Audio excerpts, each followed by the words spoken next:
Right now, jury selection is underway in a federal corruption trial involving a Baltimore police gun unit. 2 officers are fighting felony charges. WJZ investigator Mike Halgren is live at the federal courthouse downtown with today's proceedings. Mike?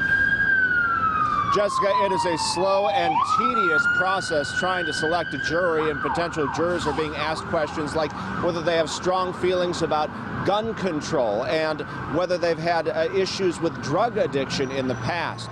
Most of the jury pool has never heard of this case before.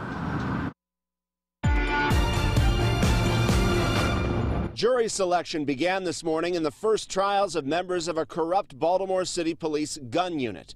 The defendants, Marcus Taylor and Daniel Hersl, are the only 2 officers who did not take plea deals, and their lawyers and federal prosecutors sifted through fewer than 100 potential jurors.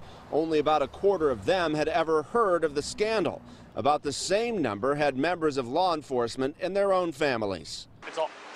Prosecutors allege the officers on the gun trace task force went around robbing people, shaking down citizens. In one case, they allege Taylor stole more than $100,000 from a victim's safe. They also claim the dirty cops were part of the drug trade.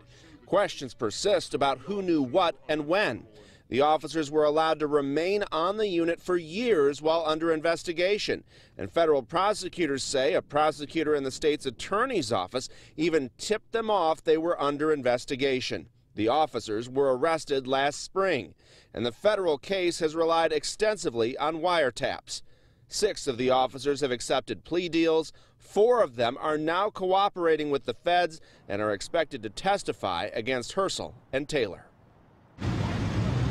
And the other big part of this is the large number of cases that have had to be dropped because these officers are the sole witnesses, or they rely on the testimony of these officers. We'll continue to follow developments here at the federal courthouse. Reporting live, Mike Halgren, WJZ. Mike, thank you. The trial is expected to last 3 weeks.